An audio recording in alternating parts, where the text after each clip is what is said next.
Unfortunately, I am a liar.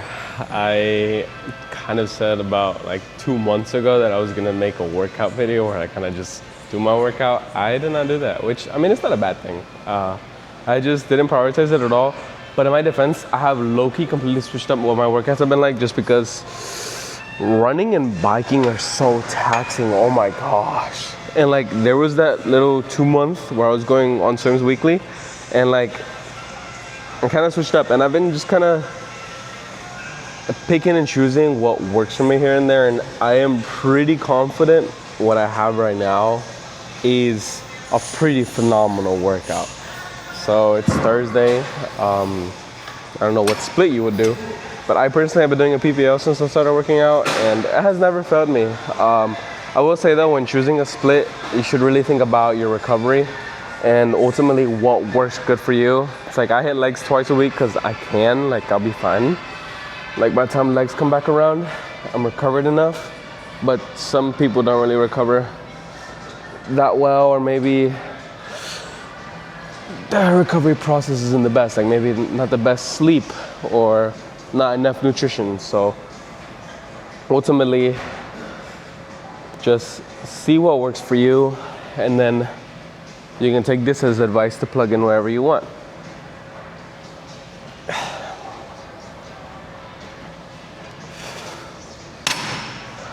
The reason I've done a PPL split was because I would do half of the week kind of strength focused and just focus on, I guess, destroying my CNS, which is just the repercussions of going really hard or going near failure. The second half of the week was going to be just focusing on my weak points, focusing on mobility, focusing on, I guess, rep counts really, like quality over quantity and then quantity over quality at times. Obviously there's no like one size fits all for working out. Like everybody likes things just a little bit different, but as long as you are consistent and putting in effort, you'll see. Ultimate, no, what's the word? Not the word. It has to do with longevity. There's a word with it though. As obviously it's like all about longevity and where you see progress. So for me personally, if I'm focusing on like just strength and just trying to get stuff done, I usually do 6 to 8 reps. Recently, that's been the standard for all of my workouts though, just because I will not say my nervous system is pretty recovered given how much running. Like yesterday I had to do sprints with 20 minutes of cool down and warm up and then like 30 minutes of intervals like in between. But they were stupid slow pace, but still it's like, sprinting is hard, bro. I do not like sprinting. I grew up fat. I was never fast.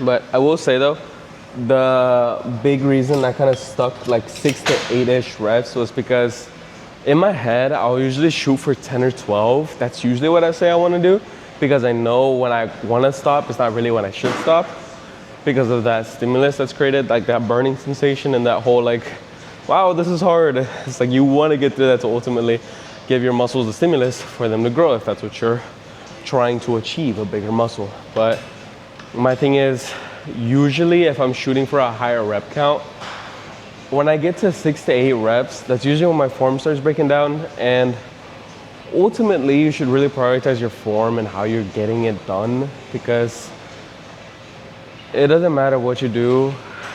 4 of the world's greatest reps are always gonna be 100 of the worst reps, you know? Actually, maybe that's far-fetched, but you know what I'm trying to say. So due to that nature, I have 2 pull days, which obviously they focus the 3 main parts of the back: upper, mid, lower, and the good old bicep. I do work my brachialis with a movement, but something that I have always personally done during my workouts is I'll start off with like introductory movements, just kind of get my body fired up. And so as of right now, the 2 of those are gonna be lat pullovers as I'm doing now, and reverse grip easy bar curls thumbless on a preacher bench. So the reason that I do introductory movements is like, for example, I'll never start my workout out with pull-ups. Yeah. I'll never start my workout out with pull-ups because like the body isn't really in that mode just yet. I forgot like the whole science behind it, but I was reading about this study, hearing about the study that had to do with doing pull-ups fresh versus doing pull-ups after getting your CNS activated. And I think the benefits of getting your body primed for something hard outweigh the little bit of energy difference that you have. So for my sake, I've structured my pull days where I'll work my weaker points first. So like this workout, you could take it and flip it completely backwards if your weaker points are near the end of my workout. And the reason that I do this is at the beginning of the workout, you're gonna have the most energy. Usually you wanna use that for your weak points. You wanna use that to handle business, you know? So for me, my lats and my forearms right now are my biggest weak points. My mid back is subpar, but closer to mid end of the workout, I still have a decent amount of energy that I'm able to expend for my mid back. But I like working down than up. So you might say like, oh, what happened to your lower back? Like, did you just skip that? We'll talk about that later. But so obviously your lat is made up of a big muscle right there. But near that shoulder joint, obviously you have a bunch of things going on like rhomboid movement, your scapular stability. And so for me personally, I kind of am worried about everything near the teres major and the subscapularis because it gets pretty tight after repetitive motion, especially under load. And for me, that tightness makes my shoulders kind of pop, click. And so that's why I started with lat pullovers, because that allows me to put my lats into a very deep range of motion, but I'll hinge my body as I do it. So that way the resistance curve kind of changes. So whenever I'm at the top end of that, it puts some pressure on my, like this little crevice right here that I'm talking about, where your subscapularis is and your teres major, and it'll put that tension, which will stretch it out. And like my mobility right now feels insane. So that's why I personally do it. If you don't have any shoulder issues, well, I mean, don't do it. You can still do them, but the ulterior is a single arm lat pull down with a D handle.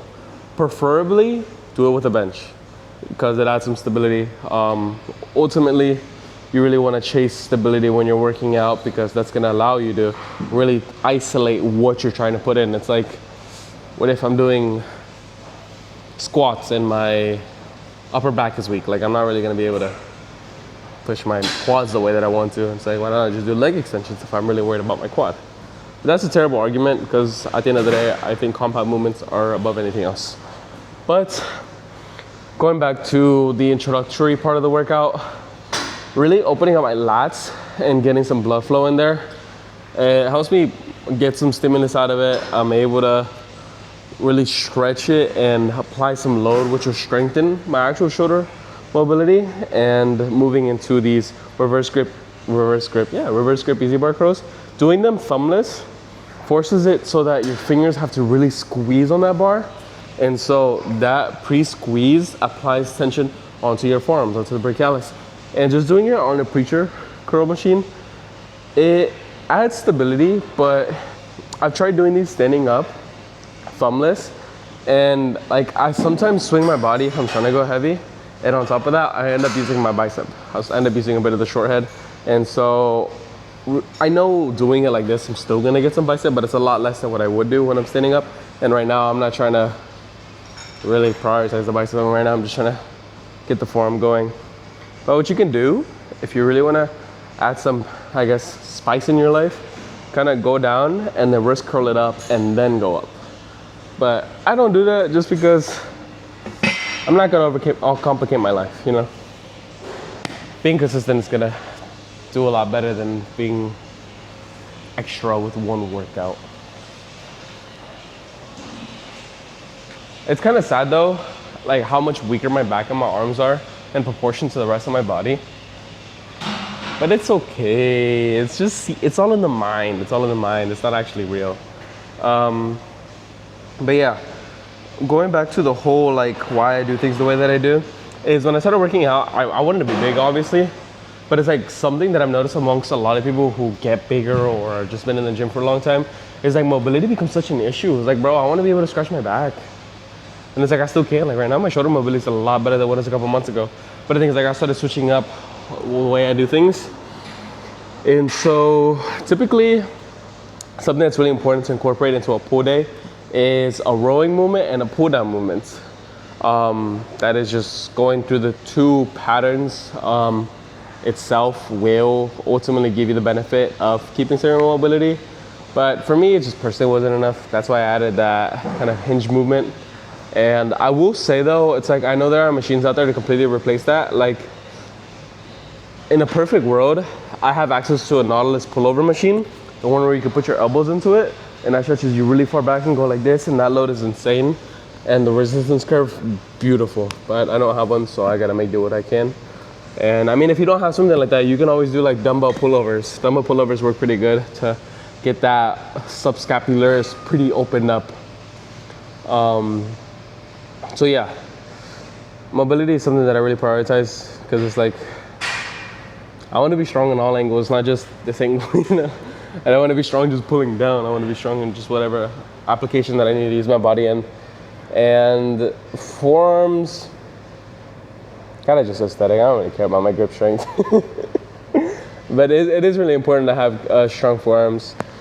But that's where my next word of advice kind of starts. It's, if you have the availability to,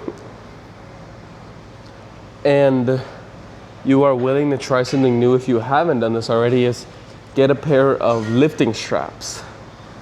And the reason that I say this is when you go into the whole biomechanics perspective of working out, obviously there's resistance curves, there's point of tension, there's weak points, there's faults, and there's a lot, right? And it's like for chest, right? In biomechanics, what our chest function is to bring the humerus together.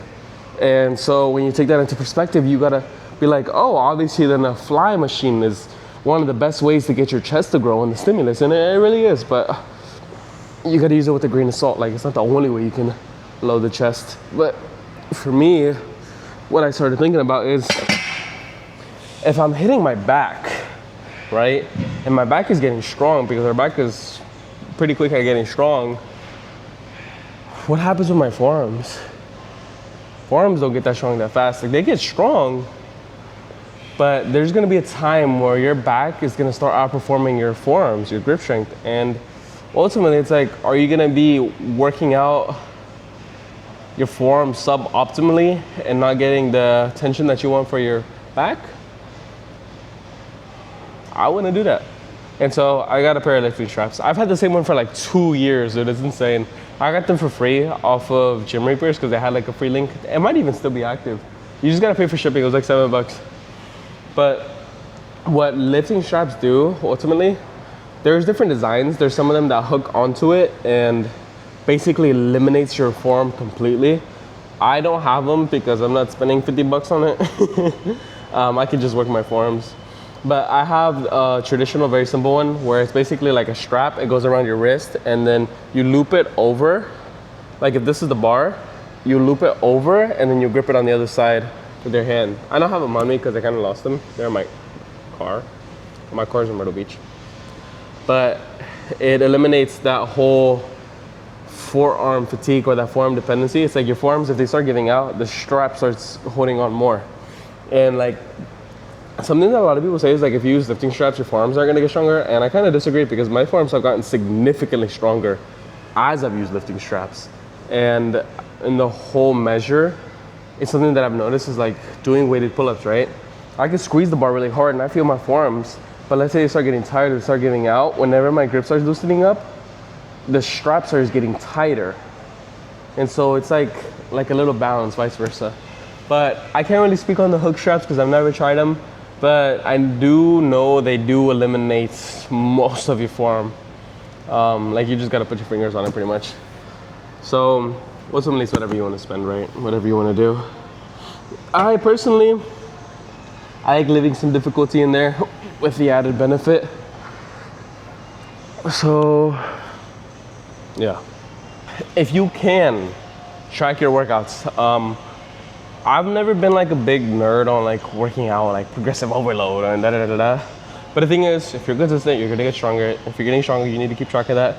That way, you don't just stay where you're at. There's a bunch of ways to do it. Pen and paper. You can download apps. You can pay for little subscription plans, like training plans, like the standard app. I know Jeff Nippert has a really good app. I forgot the name of it. Sebum has his app, but I always use. It used to be called Gym Bros, but now it's called Liftoff. And I just did that for a couple months, but now I just kind of worry about how I feel, not the weight. Because I'm not really worried about strength, I'm just worried about getting the right amount of stimulus to the muscle. Because ultimately, in speaking of longevity, if your muscle's getting bigger, it's gonna get stronger.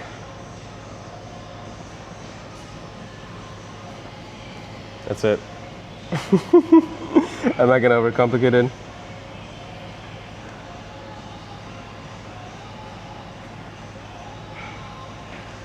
But yeah, usually after doing these two, I'll go into a rowing movement. I personally have been loving a T-bar row. I don't have a T-bar row here, so I'm gonna do a high isolateral row. If you don't have a high isolateral row, just do a regular isolateral row. My thing here, like my piece of advice is, no matter what you really kind of focus on, or no matter what you want to do, the primary, like where we start working, start with a mid-back movement now that we've kind of activated the lats. And then from there, we can target mid-back and lower back. But that's where I'm gonna go into a whole other digression.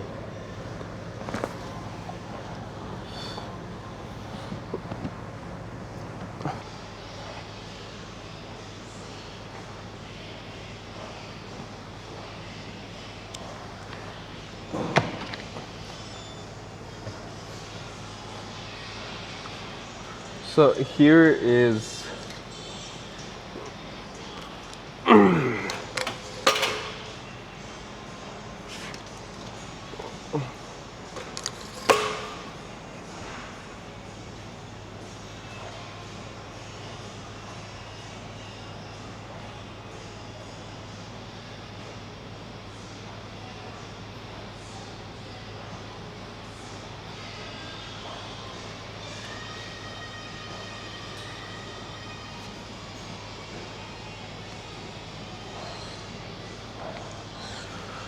so going into rows, right?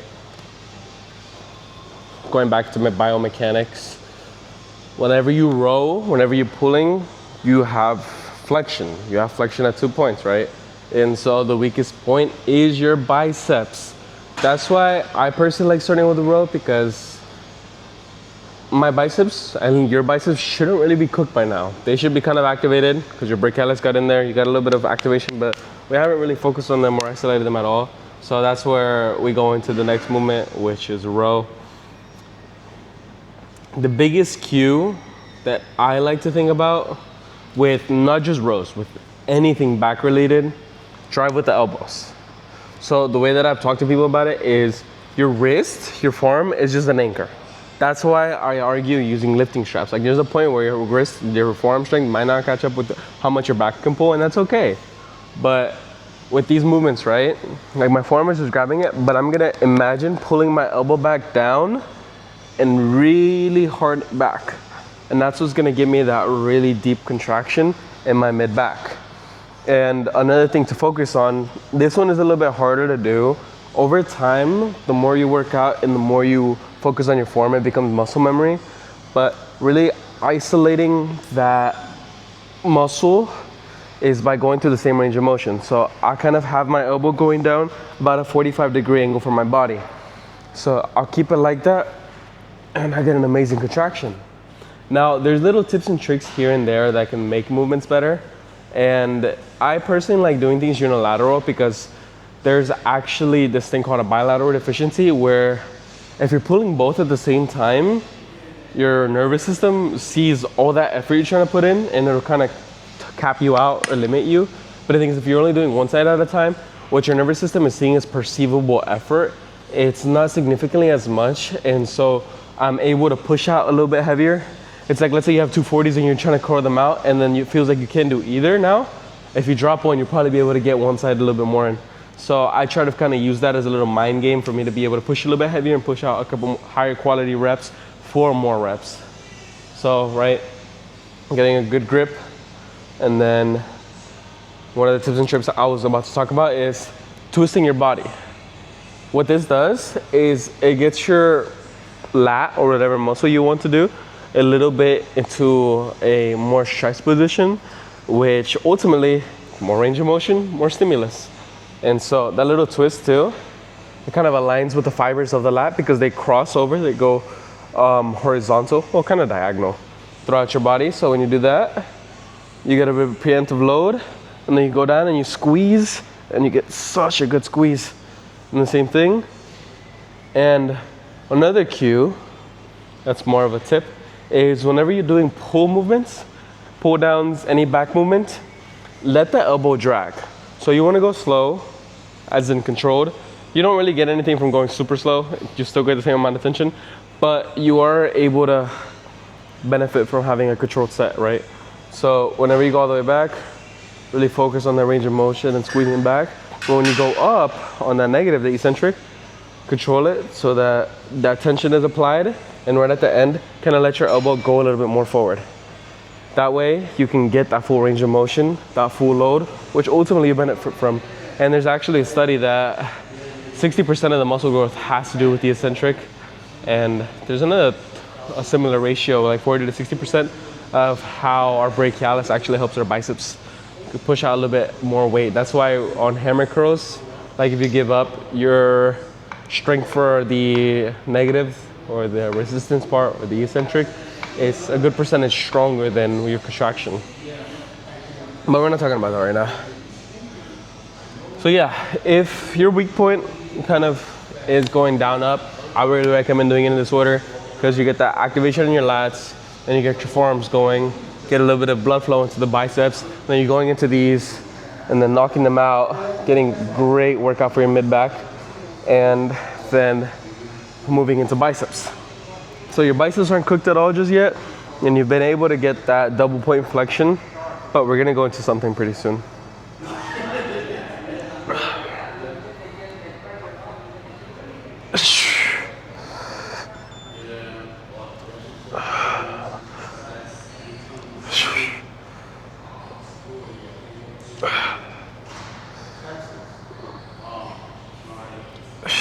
How many sets? I'll let you decide that. On days like today where I feel pretty recovered, I like doing 3 to 4. If I'm not really recovered, I'll do 2 to 3. I don't like doing any less than 2, but when I say these numbers, I'm talking about working sets. So most of the time, majority of the time, like 95% of the time, I always do one really light set before I do anything of any workout, no matter how warmed up I am, just because I kind of want to go through the range of motions, kind of like, I guess, kickstart the engine, even though I'm already warmed up. It's a weird one. This is just something that I like personally doing, but I don't count that as a set. So realistically, I'm always right around 4 or 5 sets. But obviously, like the first 2 don't really matter. But I'll really leave it up to you, because I will say what rep range you choose does affect how many sets what you want to do. Like if I was doing 15 reps, I'd probably only do 2 sets. 2 sets like a ball hard 15. But if I'm doing 6 to 8, I'll probably do 4 sets of 6 to 8. Because then I'll be able to get more recovery. I'm able to push longer and everything.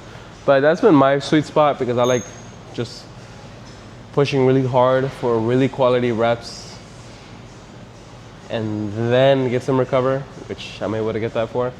But I will say I'm not really the biggest advocate of workout redundancy.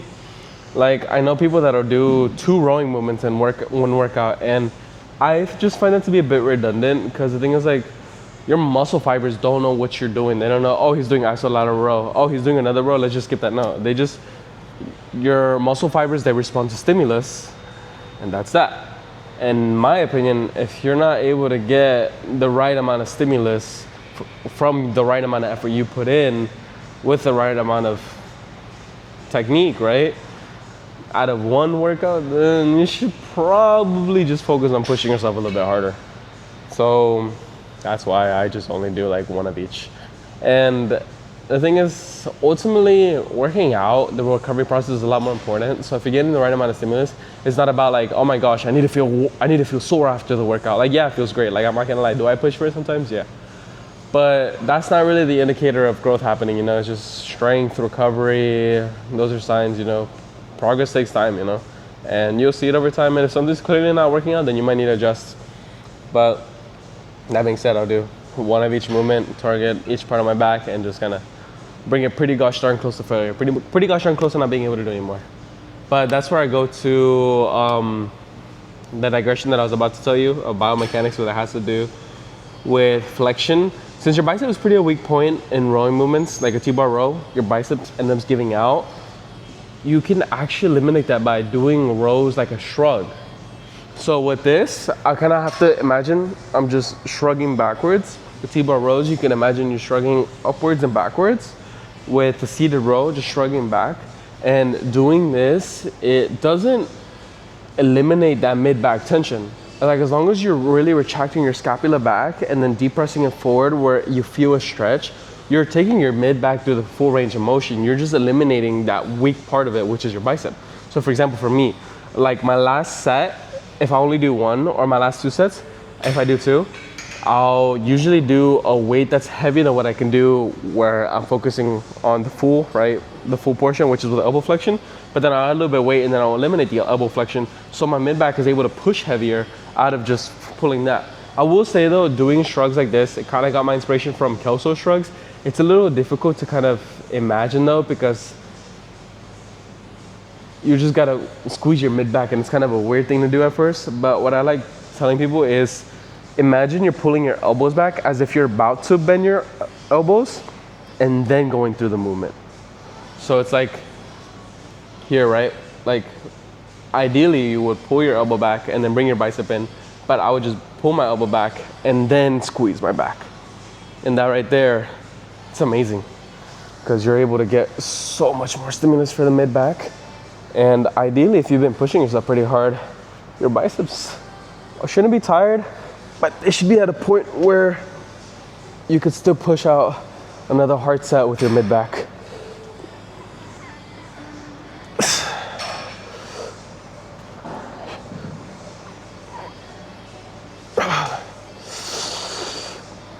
You can probably notice it, but my contacts are so dry. I've been blinking so hard.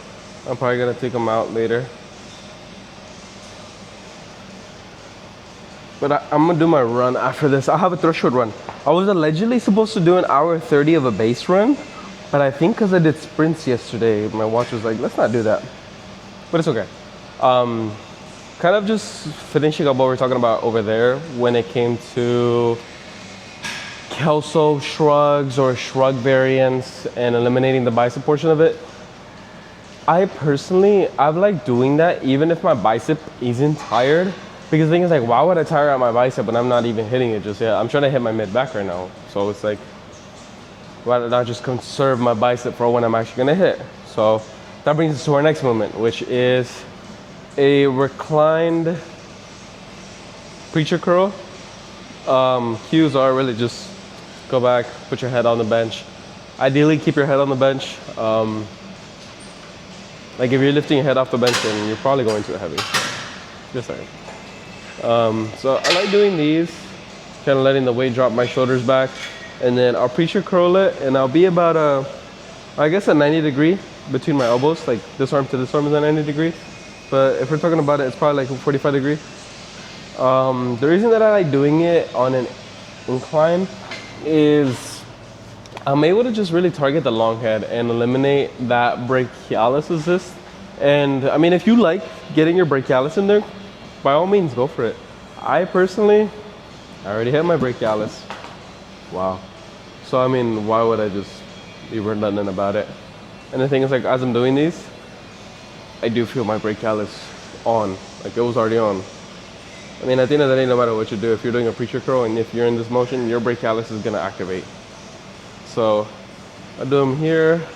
I'll keep my elbows nice and locked in place. I'm keeping my head up just so I can like see if my fault.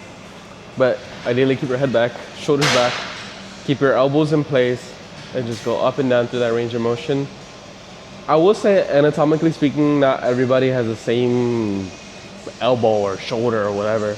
So maybe you might want to have your shoulder a little bit more forward, a little bit more back, or wherever, you know. Just the big point is try to keep the geometry between your elbow and your shoulder vertical, so that way as you move through the flexion, your bicep is pinned in place, and then the resistance curve is a lot more stable, and you're able to really target the long head.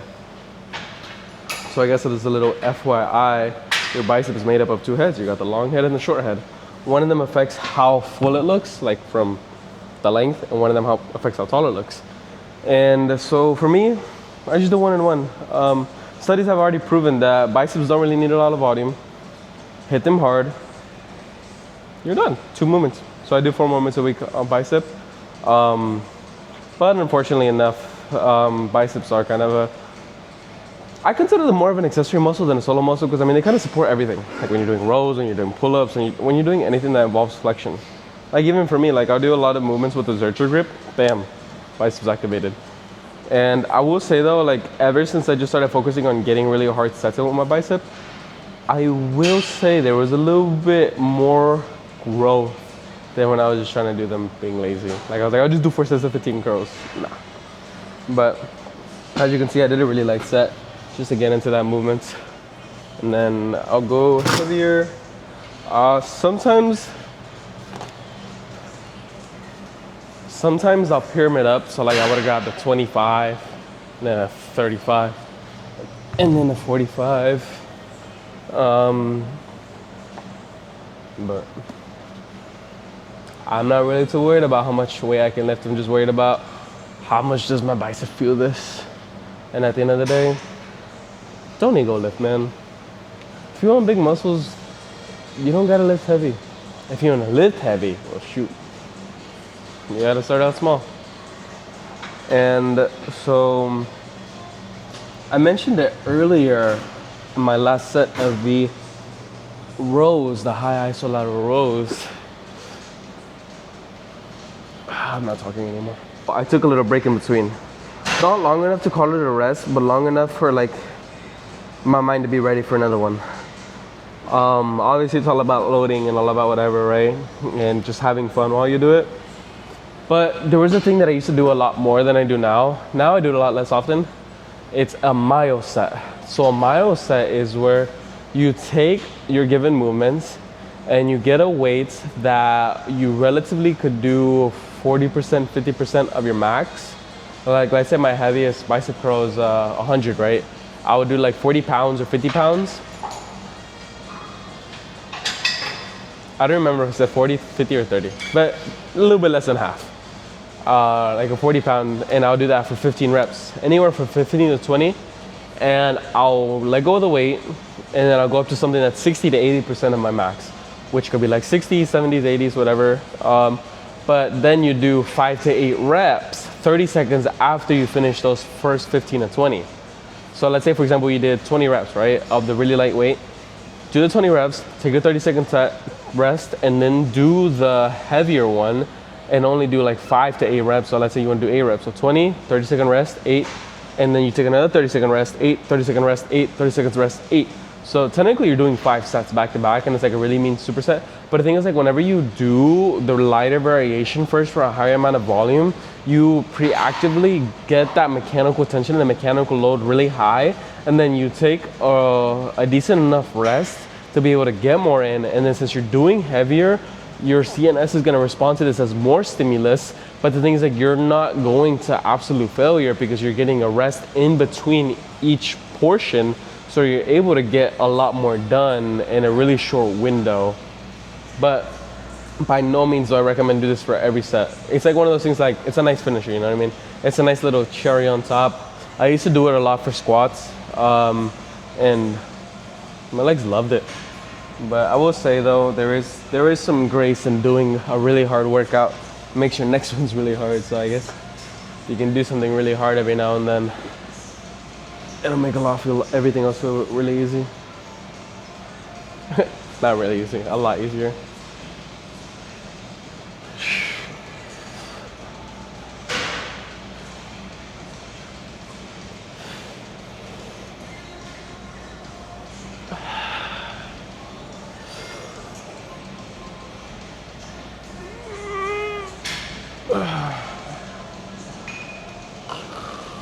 I'm tired.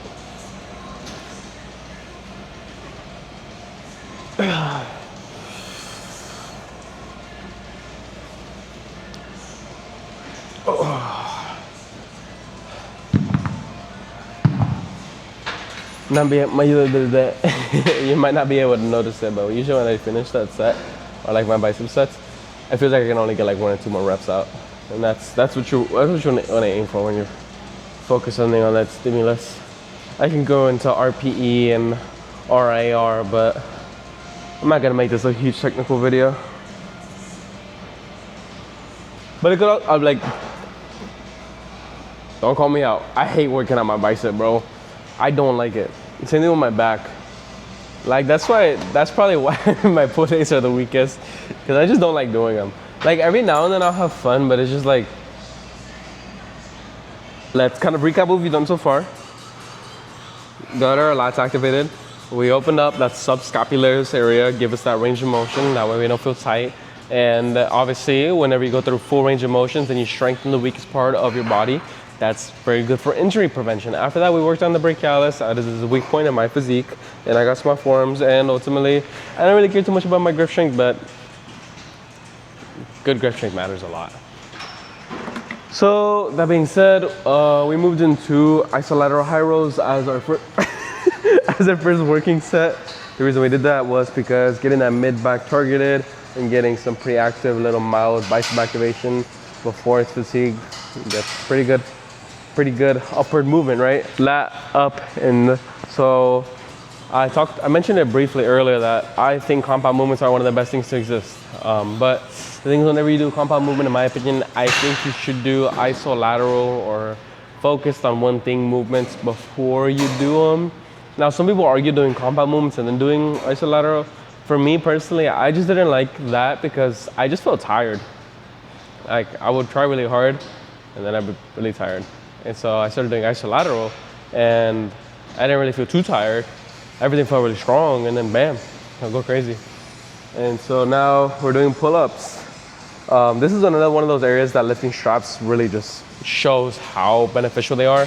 Because it's like with pull-ups, like a lot of people are scared to do pull-ups, or maybe they don't feel strong enough to do pull-ups, but throw some straps on there, dude. If you can like do like decent lat pull-downs, you'll be able to knock out some pull-ups because it's just bringing your scapula down and then just squeezing those lats and then that mid-back contraction.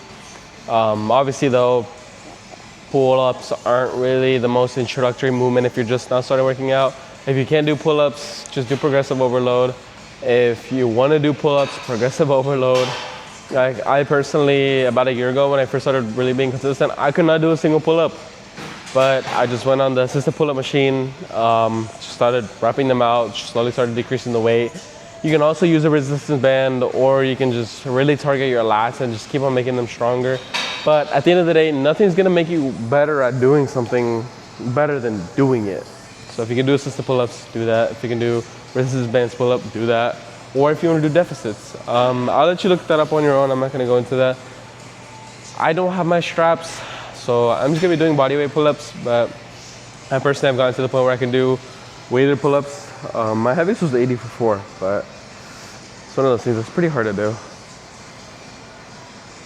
You really want to get all the way down too. That's gonna stretch your lats crazy, and that stretch, amazing for shoulder health. Go all the way down, stretch the lats, and then go back up. And something you'll notice when I do these is I'll go up here. I would just get my elbows to be like a little bit past that 90-degree point.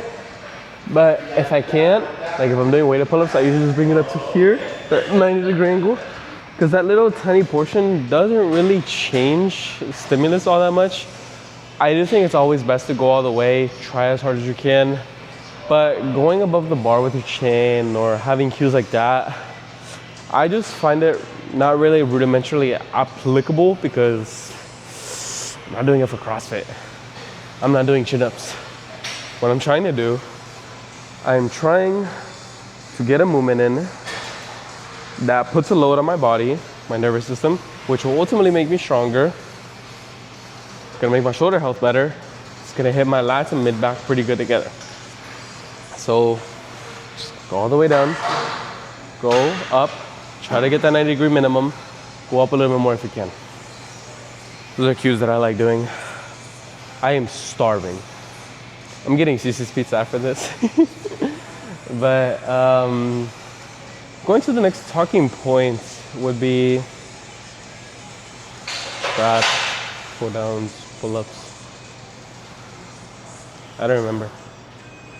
But yeah, I like doing weighted pull-ups a lot. Actually, one of the ways that my bodyweight pull-ups got a lot better was as soon as I could do like 4 bodyweight pull-ups or 6, I would start adding weight and I would do the negative of it. So the negative, the eccentric of any movement, your body's always gonna be stronger in it. And on top of that, one of the best ways to get stronger is doing a really high amount of tension under an isometric hold.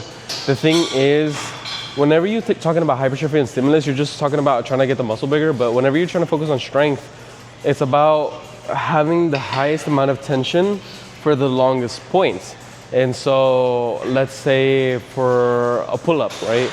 The highest point, like right up here, ideally, if you're squeezing your back all the way and you're really braced, that's the highest point of tension. And now if you add more weight there, the highest point of tension and you hold it there would be an isometric, which would then force your nervous system to constantly output as much as possible. And then going into the eccentric, which is where you get most of the muscle stimulus, even more beneficial from the contraction.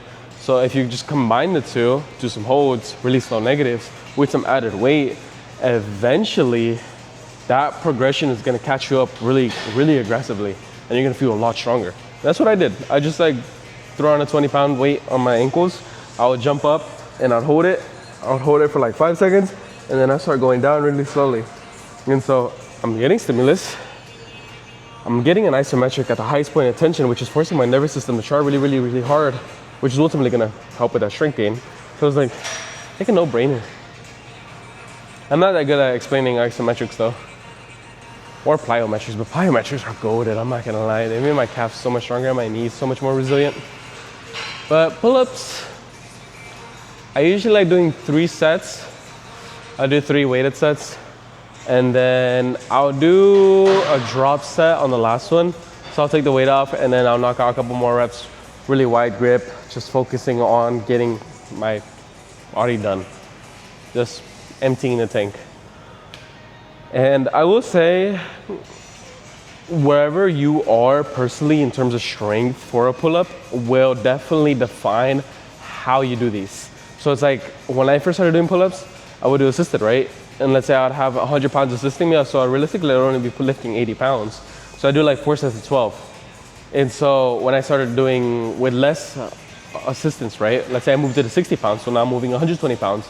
I would do 4 sets of 8, where those 4 extra reps were really hard, but now it's a different load. And so I was just trying to leverage the extra fatigue with trying to get quality reps. But at the end of the day, it's like, if you have a kindred spirit and you feel like an animal and you want to knock out 4 sets of 15 with weighted, by all means, like that's really what you want to do. For me, I've gotten to the point where it's like 4 to 6, I'm pretty happy with that. But this pull-ups are actually the reason that I do lat pull-ups first, because repetitive motion, right, under an extreme load, weighted pull-ups, gets you so tight, man. And so that's why I personally care a lot about everything about my shoulder being nice and loose.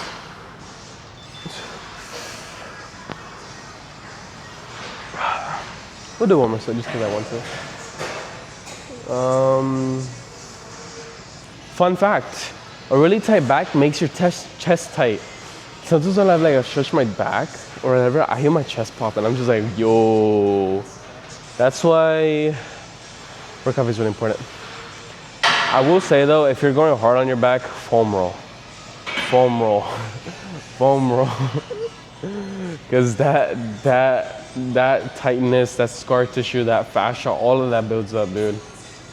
And it's like, if you have a good routine and you're pretty strict about going to like full range of motions, go for it. But I'm not like, I'd say like 60 or 70% strict. So since I'm not perfect in it, I try to leverage it. So I'll do a lot of foam rolling, stretching, putting myself under weird loads because I want to be able to move. But yeah, this is gonna kind of cook our back, and this is our second movement on our back. You don't need to do that much, bro. You don't need to do 12 workouts. This workout's like 4 or 5 movements. Oh. Reminder, if you're pulling, pull with your elbows. So I'm trying to bring my elbows down. I'm not trying to pull my body out. I'm trying to pull my elbows down and then I squeeze my back in there. Yeah. Biogen curls are on a cable machine. The really nice benefit of going on a cable machine is you get that constant tension. It doesn't really change, and obviously you can adjust the pulley to wherever height you want. I kind of teeter between knee height and floor height. I would just let you figure that out, whatever feels better for you. I will say how I do it does matter a lot because there's 2 different ways that I've done them, which is like a drag curl variant and a strict curl variant. So the strict curl is I put my elbow into my body for that stability, and then I go down really slow, and then I go up. So ideally for this, we want the tension pulling you down. So if it's pulling you down, you want the pulley kind of at an angle pulling you back and right under. So right at the floor is nice. But the other variant is a drag curl variant. So letting the elbow hang back, leaning forward. And so the contraction is right here. Pulls you back, pulls you back, pulls you back. So you want it pulling you back. So ideally, you would want it a little bit higher. That way the pulley is forcing you back, not down, which would give you that added benefit of the extra bit of stimulus. So it's kind of just which one you want to do. Ultimately, both are amazing variants. I personally kind of just teeter between the two. Like 1 week I'm like, I'll do it like this, 1 week I'll do it like that. It's not like a life or death choice. It's just whatever you feel comfortable with. But the focus on this is the short head of the bicep. You're not really working the brachialis. And earlier we did already hit our long head, so it leaves our short head to do. I usually do 3 or 4 sets, 6 to 8 reps. I'll usually leave my last 2 sets for a drop set, so I'll go kind of heavy. So I do my first set relatively-ish, heavy-ish, and I do another set a little bit heavier. And then I'll probably do that same weight, but then I'll drop it to like, I'll do 4 reps and then I'll do a drop set of 8. That way, so it's like 1 set of 6, 1 set of 6, 2 sets of 12. But I personally have really liked doing them. They give me my fullness on the bicep, constant tension. It's a pretty easy movement to get. It's not really any crazy mechanics behind it, and it's pretty stable. The added advice is, if you care about stability, you can get an incline bench and you can lay down on it and you can curl them like this. And I will say that is one of my favorite ways to do it. It's just, it's a lot of work. And if I had the time and like the gym's not busy, I would just knock that out. I'll do it. It's whatever. It's cool. But I mean, you would also want to have a dual crossbody setup. But this is only a single pulley, so I just do what I can. That's what makes a successful workout. Hitting the areas you want to hit, prioritizing your weak points early into the workout, focusing on your technique and your control, because we're working to get stimulus, not be ego lifting, prideful, childish people, I guess, I don't know. And leveraging, right? Leveraging our fatigue, seeing what it can be optimal, what is not optimal. Obviously that goes into like the whole like nerd science lifting side of the thing, but the thing is being educated in something is always gonna make it be able to do a little bit better. So if you can put that effort in, go for it. If not, just Remember, you're doing it for your health. You're doing it to have fun. You know, it's all about being 1% better than you were last time. You know.